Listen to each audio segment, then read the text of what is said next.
Yeah, so today we're going to talk about bass, which is a kind of the main one of the main targets for Spearos, despite the change of regulation and all this kind of stuff. 2014 it was still no limit on the bass, went down to 5, and then went down to 3, went down to 1. We had a full year with no take, and finally we back to 2 this year, I think. Yeah, there's 2 this year. It's a fish you can find from 0 to 100 meters of depth, and is moving in and out of the shallow parts depending of the season. Yeah, so David, would you like to start talking a bit about, introduce yourself, and how long you've been spearfishing, what area you've been spearfishing and stuff like that, please?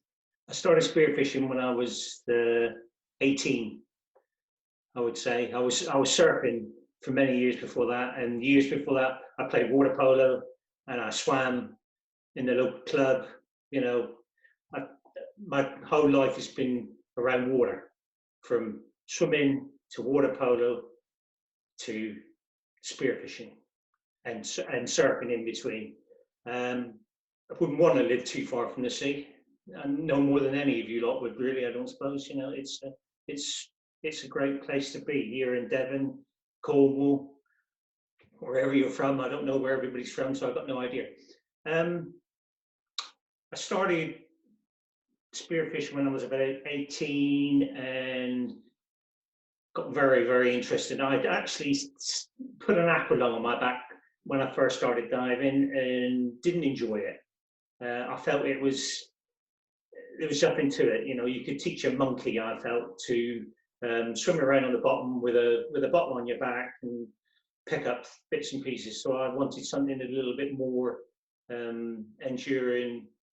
So I took up spearfishing with a few lads that used to play water polo with, and it's just spiraled from then to this age where I'm still doing it now at the age of 65, and love it. And it's a great sport to keep you fit, as you all know.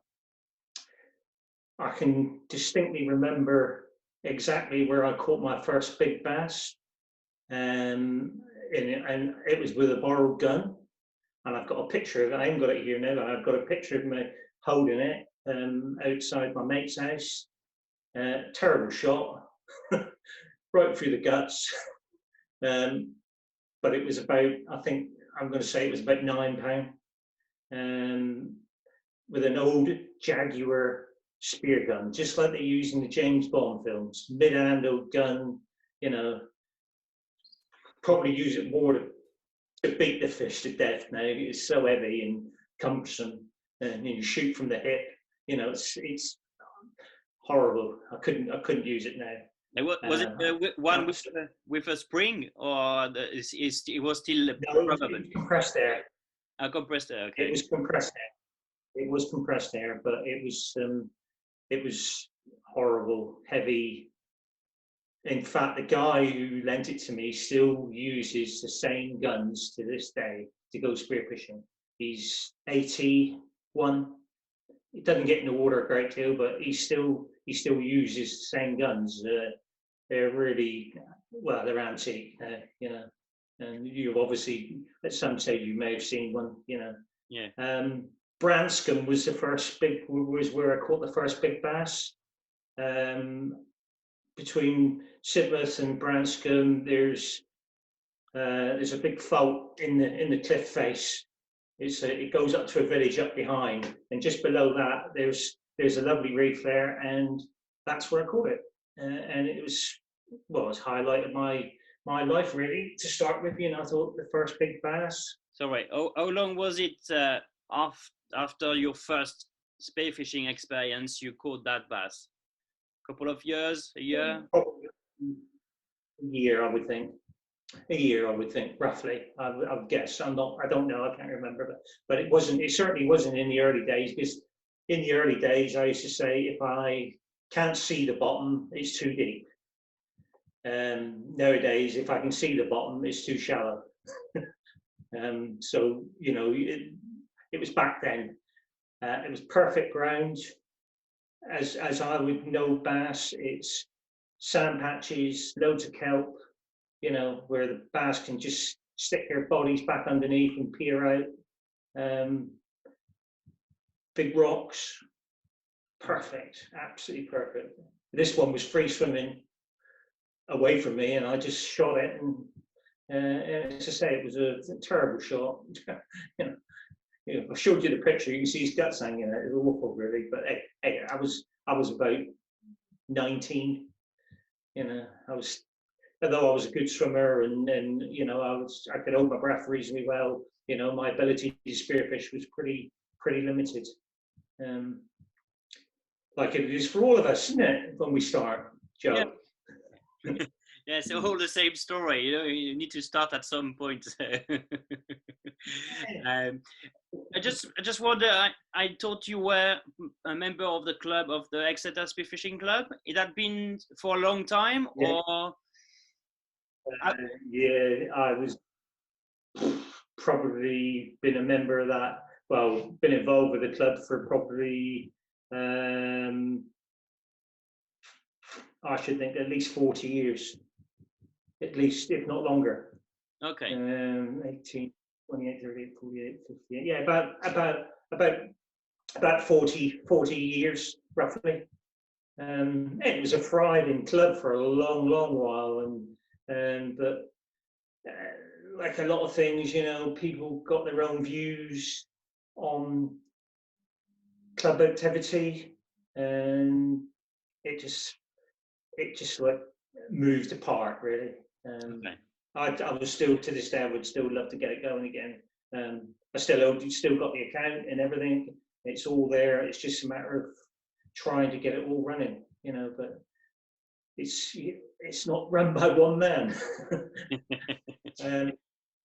as you can appreciate. But back we used to have club dives, and we would get as many as 15 people coming on a club dive, and we might go to Plymouth and go to the Breakwater, or we might all go to Branston or whatever, Sandy Bay. You know, it's great. It's a great existence. Yeah. Just shame it's not happening now. But there you go. Where have you been diving? Because so all around UK, I guess. But did you dive abroad? Yeah, I've been Portugal quite a few times, Spain, been to South America, been to Mexico, yeah, been just about, you know, all well, I consider all the great places. The greatest of places to catch big fish is Mexico. The greatest of places to catch fish like we catch, it's got to be Portugal. You know, okay. It's a great place for catching bass, big bass. You know, love it. I was very lucky to go there with probably one of our best divers that the British Spearfishing Association has ever had, which is Pete Crawford.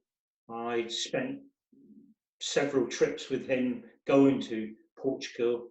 I was very lucky to have him fish alongside me and help me find good spots. No doubt the last time I went to Portugal in an international, Peter put me on a rock from memory, and he told me what to look for, and exactly what he told me was there. And I caught a 10-pound bass, you know, in a competition. You know, it's not a big bass, not in true terms. It is a nice bass, but it's, you know, I can see somebody on the screen that's caught bigger ones than that.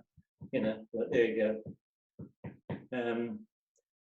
I can remember him. We were in the boat with Peter, and he said, "Where are you going to fish to first in the comp?" And I said, "Well, everybody's going down there left to this big bay." He said, "So I'll go right. I'll go the other way." He said, "Well, why do you want to do that?" I said, "Well, that just seems a bit silly for us all to go down." He said, "No," he says, "we're going down there." we're going along in a boat doing about 25 knots, and he's going, get your fins on. So I get my fins on, get your mask on. He said, get yourself blown up, come on. He said, deep breathing, you know. So I'm in the boat going, and he goes, right, he says, I'm going to tell the boatman exactly where to go. And he's hanging on the boatman's arm, and he's going left, left, forward, forward, and he's looking at the shore all the time. He said, stop.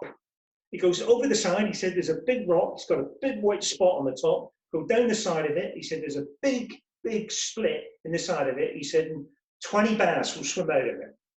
Dived down, went down the side of this rock, and there was this big, long split there.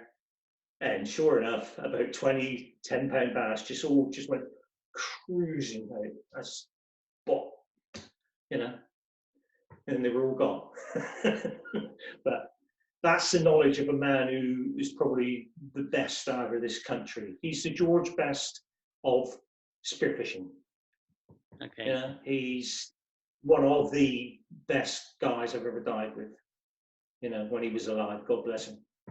He's probably, I was very lucky in respect that he did confide in me quite a bit, where he didn't talk to very many people about his spots, what he found. He was very, kept it very tight to his chest, but I was very lucky to go with him, you know, Yeah, and get the knowledge. To be part of his little circle. Yeah, just to be part of his private circle. Oh yeah, he's private. Yeah, to be part of him. You know, I honestly, you know, I wouldn't like to say it, but I honestly think he can probably told me more about spearfishing spots than he's told his family. You know, and both his boys, you know, both his boys spearfish. You know, and you know, Neil's a very good spearfisherman. He won't never be anything like his dad, unfortunately, but he's still good. He's still good. You know. Okay. So what's your best gear to go hunting? I'm talking about what kind of spear gun you're going to use when you go hunting for bass. I only got about 6. I tend to use a wooden gun majority of the time because of the noise. Carbon guns are very good because if you touch rocks, they don't make a lot of noise. Wooden guns are perfect. They don't make no noise at all. It's a 90 centimeter gun I use the majority of the time, or 100. It really depends on, you know, where I'm fishing. Okay. If I was fishing at Faulkner, I would probably be using an 80 or a 90 at the very biggest, to get yourself in the hose. Obviously, when you're away, you know, internationally, you're using bigger guns. Yeah, you can go bigger. You can do for longer, but I know for myself so far in the UK, I shoot most of my bass with a 75. So yeah, you can get quite they're quite curious and they come close to you quite often, or you surprise them. So just. I think it depends where you fish, doesn't it? Really, you know, like I find, like if I go to the Stone, which I do a few times a year, I like to have a big gun, because you got greater range. You know, you get at the back of the Stone, and you know, some of them deep gullies, you know, there's wall loads of bass sometimes. You know, and not always the big ones are in the front. You know, so you really need a longer gun. I would use at least a meter, if not a 110, when I went out there. Depending on what the viz is like. You know, I've never been there yet when the viz has not been good. You know, it's a great place to go bass fishing.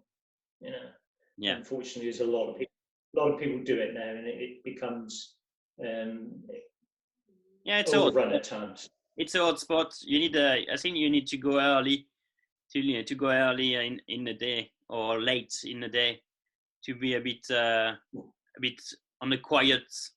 I can remember Peter going out there, and he said to me, he said, "I'm going to the Stone." He says, "I'm going early." He said, "Because I want to beat the South African boys out there." And when he got there, Colin Chester and Gary Roach were already there, and Pete left Plymouth probably about 6 o'clock, and he was out there by 6:45. And Gary and Colin were already out there. He was pretty peeved about that, you know. But that's the way. That's it, you know. They don't sleep, those South Africans. They're nearly as bad as the French. Okay. I dive with a French guy, and he's very, very dedicated to spearfishing. Was his name?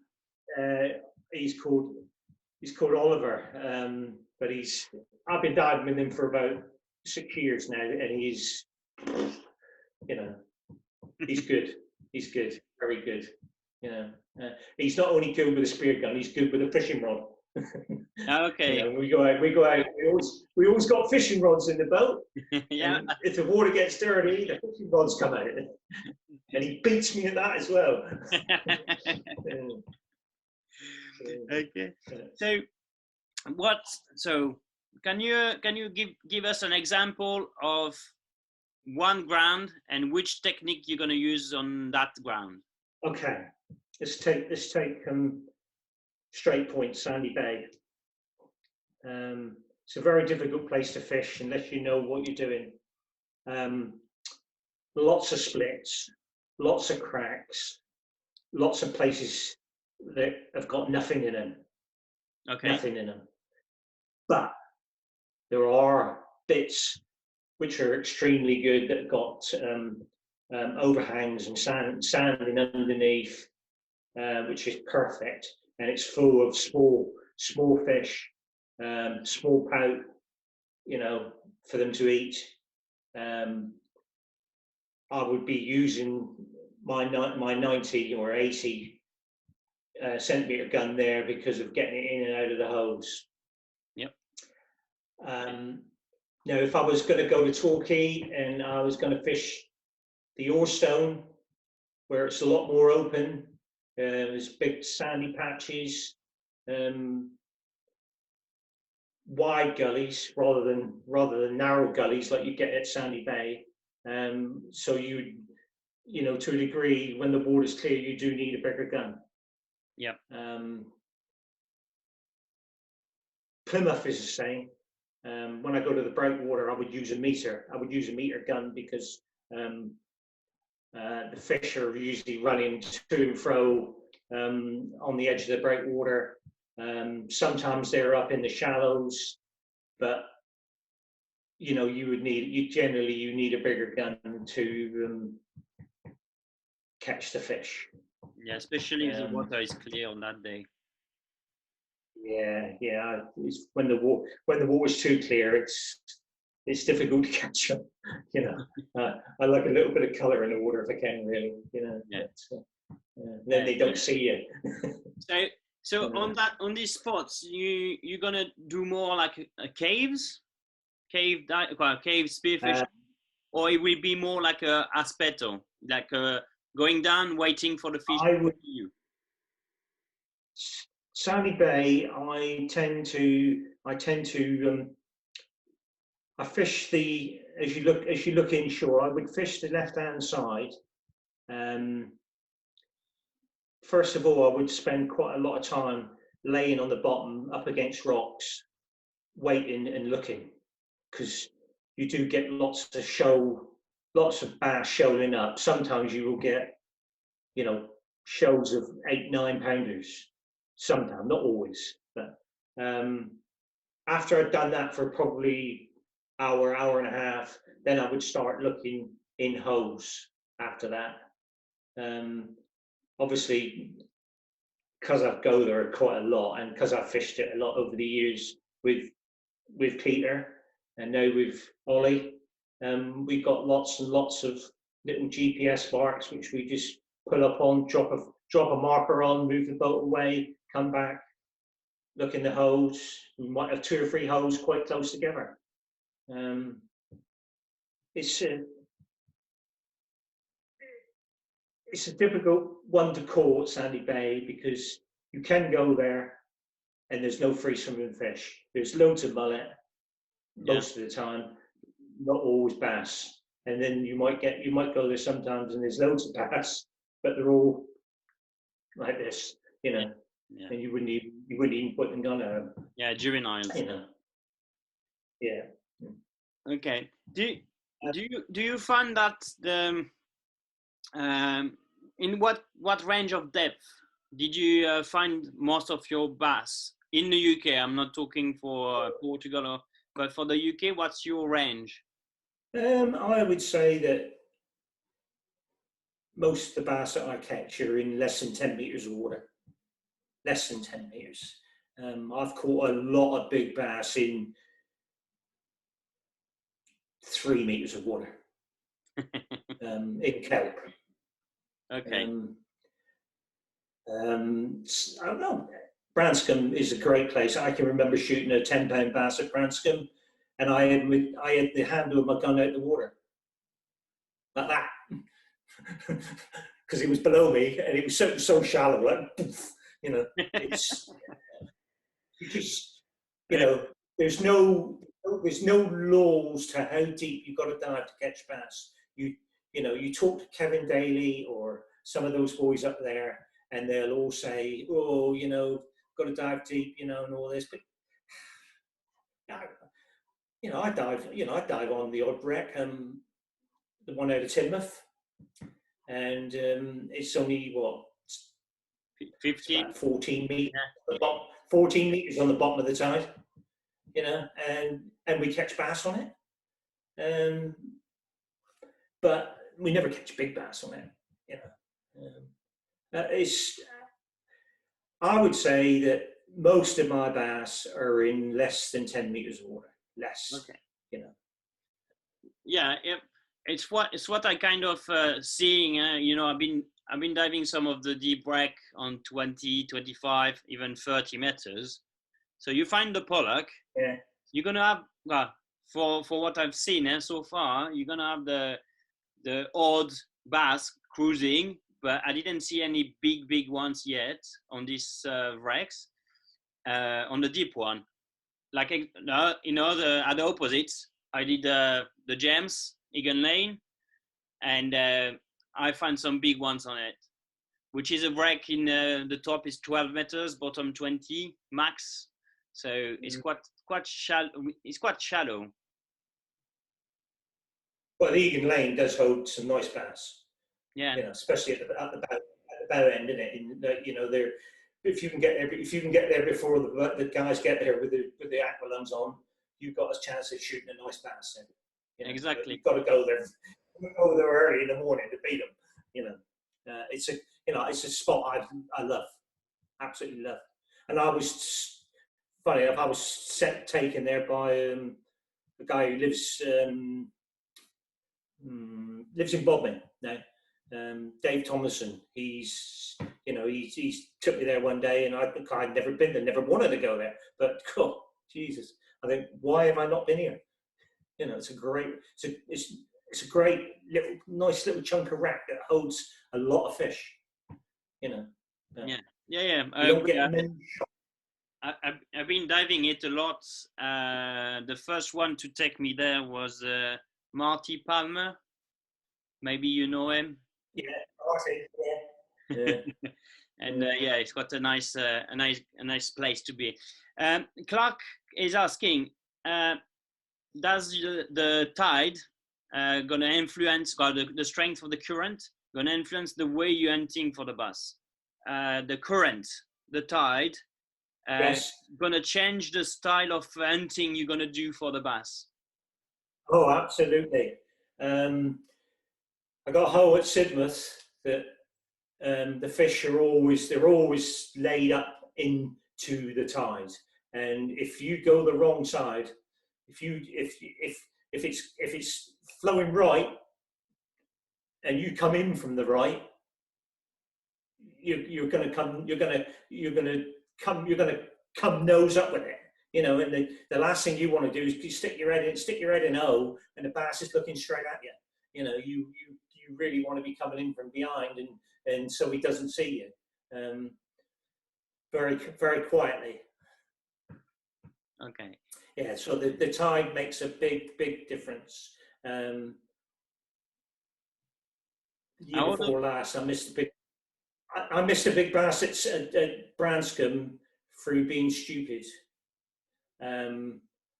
laying the wrong way. A free swing bass came in from down tide, and I was facing the other way, and I looked over my shoulder, literally, and this bloody fish was like 15 pound looking at me. I'm thinking, I can't even get the gun around at it. You know, it's massive. And I saw it 2 dives later, and its tail was like that when it was open. It went round the corner and it flapped its tail open, and it must have been 6 or 7 inches, his tail. You know, a big boy, big fish, big fish. Yeah. So, Jack is asking, do you use any like throat noises to attract the bass when you do aspeto style?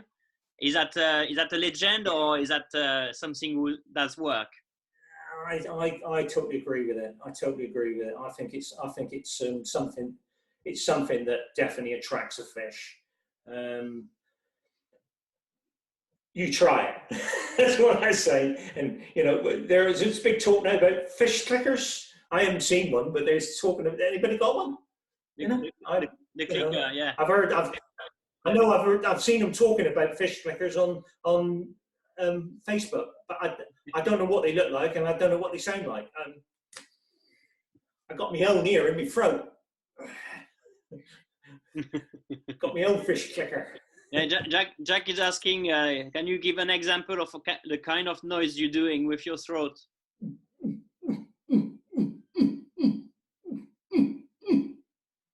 you hear that?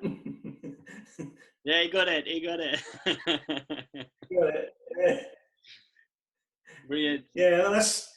Do you know what? You'd be surprised. You know, I learned it from Nick Collins in Plymouth, and he said about, he said you got to croak him up, all right? he's talking crap. I'll have a go at that. I can believe it. Your bass is gone. You think he's gone? I'm not going to see him again. And all of a sudden, back he comes, his head, and he's coming up. He wants to see what that noise is. Yeah. Being visual on the bottom, it's not good. You need to be camouflaged up. You need to be like. I'm a great believer. People would scoff at it, but I think the colour of a suit makes a big difference. I'm sorry. I like reds and blacks because they blend in lovely in the deeper water, you know.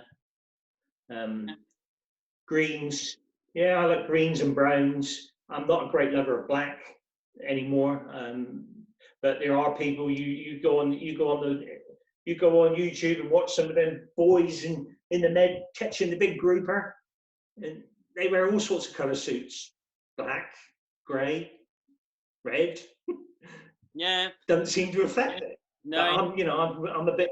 I like to be hidden, and I feel that like the suit I got at the moment is probably pretty good. It's red and black, and it's got a mixture of colours in it. It blends in nicely, you know. Yeah. How would you say that? I find that the when you do the noise with the throat, if you're doing it when you see when you're seeing the fish, like example, you got like you go down and you spot few fish, you're gonna land and wait for them. So as long as you're seeing them, if you do a noise, I just feel like often you spook them by doing the noise. But if they go away and they out of sight, and you try to do the noise, they're going to come back.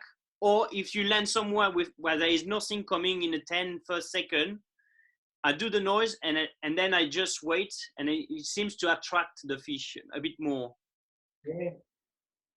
I always will use the noise, whether I've seen fish or whether I've not seen fish. You know, if I've seen fish and they've disappeared, I'll do it. And if I haven't seen nothing, I'll still do it, hoping and praying it might attract something in. Yeah, exactly. I wouldn't say it always does, but you know, if there's fish in the area, then they will definitely come in. Do you? So in the shallow, I assume you're doing like this kind of Indian style fishing. You cruising between the rocks and stuff like that, or is that you using more aspeto? If I was in real shallow water, I wouldn't even be diving. I would be just like, if I went to Branscombe and and it was a really hot, sunny day, and the vis was good, I'd be up in the shallows in 2-3 meters of water, just swimming around, just trying to find sand patches, trying to find bass laid up, sunning up, you know, because they do. They do. They're a bit like humans, really. They like to lay around in the sun. If I was in slightly deeper water, I'd be cruising from rock to rock on the bottom. You know, I'd be down. I'd be sneaking around the edge with me gun hand up against the rock, sneaking around, looking, watching stuff maybe coming in from up above, or you know, just generally looking around, you know, and then going from rock to rock to rock, generally. And so you do you find that the temperature of the water really influence the presence, if the bass going to be there or not? I think when the water gets really warm in the shallows, they love it. They will just lay up and like almost like bask in the sun and the warm water, which amazes me really, because obviously the warmer the water, the less oxygen is in there, and you know, it's obviously it's not so good for them, is it? Really, you know, it's, you know, because the sun burns it up, doesn't it? I believe, you know, I might be wrong. You know, you tell me. You know, I'm just guessing. It's definitely more bass in, like, if you get in August when the weather can be quite nice, in the shallows. I would always look in the shallows for the fish. I wouldn't necessarily always be doing the deep stuff. Okay. So even out of Tinmouth, I'd spend quite a bit of time looking around there in the shallows, you know, and I've had some good fish, you know. Do you dive exclusively from the shore or from the boats, or are you mixing up a bit both? The only time I'll generally dive from the shore is if I want to go somewhere where it's not accessible to a slipway, and I'm on a limited period of time. Like if I wanted to go to Branscombe or I wanted to go to Sidmouth, and I haven't got a lot of time, rather than putting the boat at Exmouth and spending 25 minutes, you know, powering up there. Yeah. I'll drive there. Majority, I would say, vast majority of my time is spent fishing from the boat. Okay. You know, from my lovely steed, which I love. We well, everyone got the boat, love it, you know. Doesn't matter which boat it is. Yeah, as long as it's something that gets you from A to B, that's all it's got to be, isn't it? Exactly. We got Nick asking, when you're hunting in 2-3 meters of water, do you shoot all the fish from the top, from the surface, or you actually do some little dives to get to the fish? Depends really. If there's a lot of kelp, although it's only it's like 2 meters of water. Obviously, the water it's almost impossible. It's not impossible to dive, but it's not very easy. You would miss an awful lot more fish if you spend too much diving in that depth of water. You take the length of your arm, which is a meter, and then you take the length of your gun, which is nearly another meter with another meter with a spear on it. That's 2 meters. You really wouldn't want to dive very much at all. I wouldn't. The only time I would dive in that depth of water is if I found a rock and I know there's a hole in it and there might be a fish in it, and I might dive down and have a look. But I would say the vast majority of my time in 2 meters of water, I am bobbing around on the surface, definitely. Jack is asking, we were talking about the noise earlier. Is the short noise? Is does it work on other fish? I would say yes. I think you can confirm. I would think it would. I do it. I suppose I'd do it for the bass, but I would imagine the mullet are inquisitive. I don't know about the pollock. I don't know. They're a bit of an unusual fish, and they really I always find. They're a bit dopey anyway. They tend to give themselves up, like shoot me, where bass and mullet are a bit different. You have to hunt them. You have to. They don't give themselves up. Because if they did, we'd have piles of them in our freezer, wouldn't we? So overall, that's so every time you go out, do you get bass? Once the bass are in, I very rarely come home without one. Very rare. And I'm getting to be more of a specimen hunter rather than shooting a bass. I would much prefer to go out and catch one nice one, one 10-pound bass than 2 5-pound bass. Okay. Yeah. That's So you're also answering in the same time. I want a question from Toby, who was saying when we had the limitation to 1 bass a day, what you would do, just shoot the first one you can see in your first couple of dives, or you wait for the one. So clearly you answered the question saying you will go for the big one. I would definitely, when we were at the one bass, I was only going and looking where I know there would be a big one, a hole or something like that, that I've fished many times, especially off Sandy Bay. I've got one particular hole. I've shot a 10-pound bass there right on the end of November. November. And there was probably 8 more in there when I shot the one.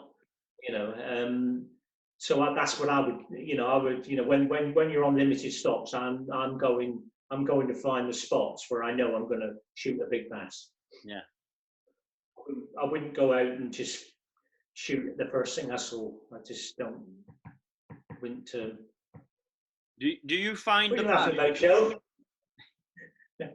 Do you find the bass all year round, or you got a period of the year where there is none, or it's very tricky to find it?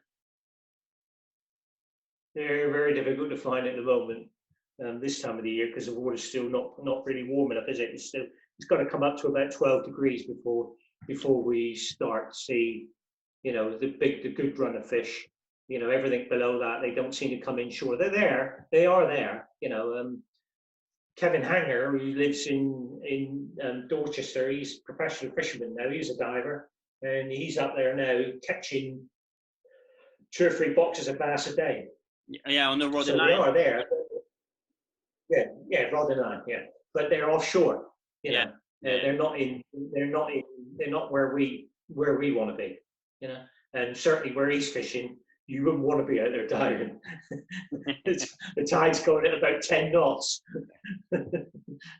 No, you don't want to be there. So Jack is asking, do you have a favorite way of cooking your bass? There's only one way to cook bass, isn't there, really? And that's fillet them and fry them hard, skin down first. You know, because I can always remember my good friend Gordon Ramsay, he's my mate, saying that you can ruin a fish like bass by adding too many bits to it. So you cook it in oil, basically, in a very hot pan. Okay. Very hot, and it cooks very quickly because it's a very delicate fish, but it's nice. No, I don't add loads of things to it. No. Okay, so James is asking if anyone had experience shooting bass around Portland. Yes, there is some bass all along the coast. So we got the all around the coast, all the way up to the Bognor Regis, all the way down. Even I would say Brighton, all the way down to around Cornwall, North Devon, North Cornwall, all of that. You will find bass everywhere.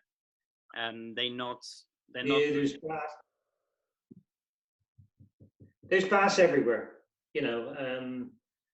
It always surprises me. I can remember going in the water up at Porlock, up at North Devon, up on the edge of the moor up there, Exmoor. I went in the water and the water was really dirty, and I got in the water and I was probably only in the water 20 minutes, and I think I shot about 4 bass. But I could just about see the end of my gun, and that's dirty water, and you wouldn't expect them to be there, but they're everywhere. The more remote places you can go to, the better off you're going to be, I feel. Yeah, probably. I got lots of places I want to try this year when we get back in the water. me too. I got a long list of places where I want to go, but just there's a big nail in my foot at the moment, stopping me from going anywhere. Yeah, holding on. Well, I just think with all this quiet time, when the season gonna actually start, it's gonna be a good season. I think we're going to reap the dividends of this. I think there's going to be a lot more fish around, a lot better fish around than we've had for years, because they've had the chance to get back into the areas probably where some fishermen have been fishing too much, and I just feel we could be benefiting quite a bit from this, definitely. Yeah, I really think it's going to be beneficial for our fishing, and even all the shore dive spots. All the guys fishing from the shore, you will have probably more chance to, because the sea being quiet, not many boats out and all of that. So I think the fish is, when it's going to start coming in, it will be a bit more present than it used to be in the last couple of years. Well, I look at Timoth webcam most days, and on the app there is a thing that shows you what boats are out there fishing, and there's definitely been less boats out in the channel fishing than I've seen for a long while. Definitely. So it's got to help. So Richard is asking, when you find big bass in shallow, do you rush to shoot them, or do you try to get, or they get spooked very quickly, or can you get very close to them? Generally the spear is usually, when I'm fishing in like 3 meters of water, the spear is probably only less than half a meter away from the fish. And sometimes you come across something, you look, that looks like a bass there, and then you just move a couple of foot forward, and then the head is just sticking out of the kelp, looking for something to eat. And then you got to say, where's the top of his head to? you know, because you can only see his nose, you can see his nostrils, you know. Where's the top of his head? You know, Yeah, that's where you want to hit it. yeah. I had some bass like that in quite shallow, and I even just shoot through the kelp because I couldn't see the head. Yeah. I could see the long body, the tail, but not the head. I said, "Don't worry, I just shot through the kelp." Where is it? Where's its head? I can remember shooting a bass. I think Joe was there at Bognor. The last time I fished Bognor, and I looked in this hole, and I could stand on the bottom and look in the hole. That's how high the hole was off. And I looked in there, and I looked in there 2 or 3 times, and I thought, I'm sure that is a bass head in there, but how the hell has he got in there? And I thought, well, I'm going to shoot it and see what happens. I stuck my gun in, went, and I pulled, and I pulled. I got Dave Stevens to come and help me, and we pulled. And do you know what? It was like that, and eventually he came out through that hole, and he was about 8 pounds. God, and you could see where I've been pulling in, but the shot was so good. It was a head shot, and you know it was solid. You know, we were never going to rip it off, but he was only going to come out one way, and that's the way I was pulling him. If I could have found another hole to get in, there probably wasn't. There had to be another entrance because he couldn't have got in there else because it was so small. I did the same thing at Budley. I'm trying to shoot a bass. I can see a bass in the back of the hole, and I can see a rock in front of it. And I'm thinking, I can't get a clear shot. And then the rock moved. It was another bass. There was one in front of me, and I was looking at the one behind him. You know, but it's sometimes you've got to really focus your eyes in these dark holes because they do hold an awful lot of fish, you know. Yeah. The darker the hole, the better it is, you know.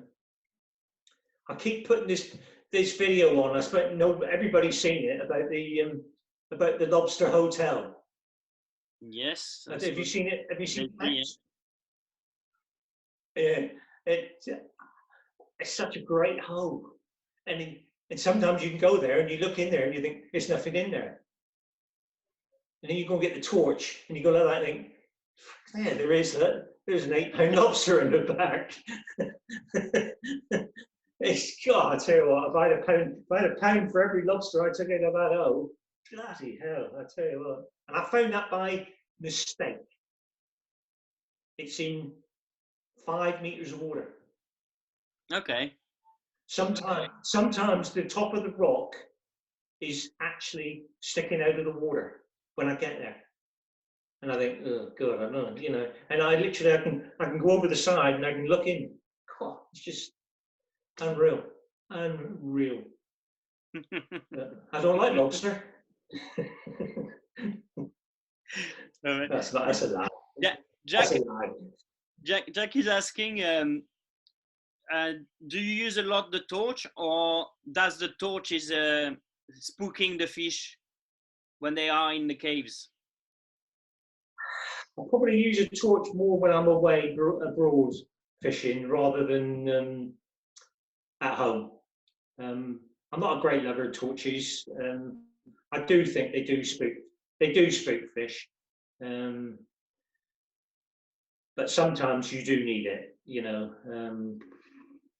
the holes that I've fished in Spain, in Mallorca. You know, you've got to have a torch. You know, you'd never find the fish. You know, it's just, you know, just unreal. I was with Peter when he shot a really big one in Menorca. There was myself, there was Peter, there was Alan Mills, and there was Ron Jacobs, and Alan found this big grouper in this hole, and I looked in there and I couldn't see it. And Pete said, "Oh, I'll go down there."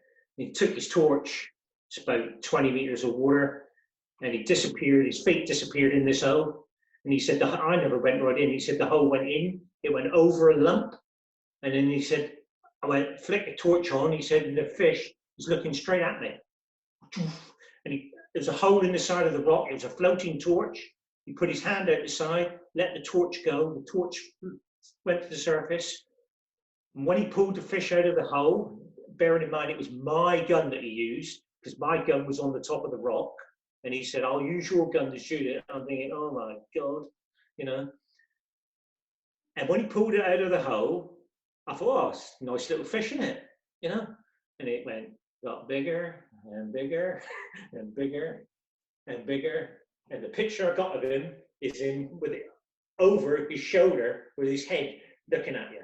Gosh, just enormous. I don't know what it was. Probably, I'm going to say it's probably 40 pound, like 25, 23 kilos, something like that. Big fish, I'm going to guess, you know. We got some more questions. When you're looking for the bass, when you're looking for holes or caves, is there any type of caves or holes the fish prefer? You know, because you're not going to put net in every single cave or every single hole. So what's the best picture when you arrive around the cave and they say, "Oh, I have to check that one and not that one." Right. Well, the one on Sandy Bay, where I get most of the fish out of, is probably, that's the size of the hole, the depth of the hole, right? In the hole, it is sand. You know, how the sand gets in there, I just don't know. It's all sand. And there is lots and lots of small creatures in there. There's crabs, there's pout, there's all sorts in there. Anything that has got a massive amount of life in it is more likely to have a bass in it than not have a bass in it. Peter showed me a hole on Sandy Bay, and I know exactly where it is. And he said to me, "There's a bass in this hole, Dave." He said, "I've seen it." So we dive down, and I look, and there was so many pout in there, you couldn't see for them. It was just like a big wall of pout. I come back up, I said, "Well, I can't see nothing, Pete." I said, "The pout are in the way." He said, "Dave," he said, "you put your hand in," he said, "and you watch. The pout will move out the way and you'll see the bass in there." It was a big hole, and he was dead right. You know, I've just put my hand. I didn't spook a fish. He shot the fish. You know, we had a look at it probably 3-4 times. You know, before we shot it. But it's, for me, I always find that most of the holes that have got lots of small life in it are more likely to have a nice bass in it. I'm not saying it's for definite. Sometimes you can look in a hole and there'll be no life in it at all, and there'll still be a bass in it. But they do like to be able to hide away and eat. I think Bogner's a great one for that. You go in some of the outer ground at Bogner, some of the slab rocks. God, Jesus, you see the pout that's in there, and then you'll see the big black shape that's in there alongside it, eating them up. No, it's got to be some form of food, definitely. Yeah, I agree with that. And so we got that Mads. Well, I can answer the question, I guess, but he says, is it crucial to be silent all the time when you spearfish, especially in the shallow water?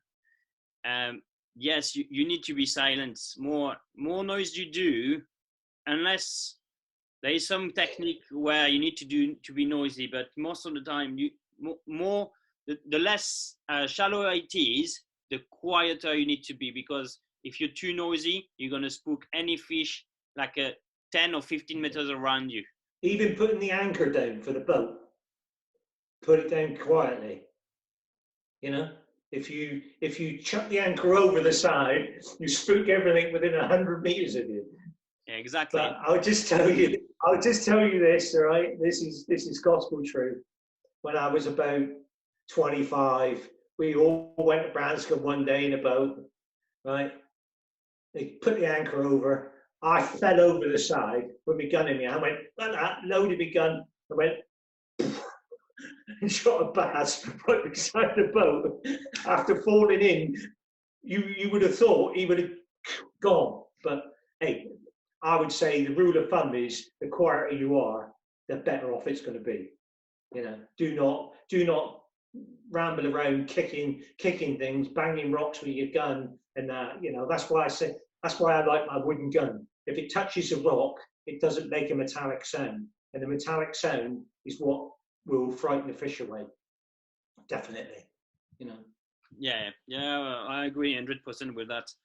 The shallower you dive, the quietest you need to be. It's one of the key. Otherwise, you won't see any fish. Yeah, if you're not quiet, you're gonna spook them definitely. Yeah, definitely. But yeah,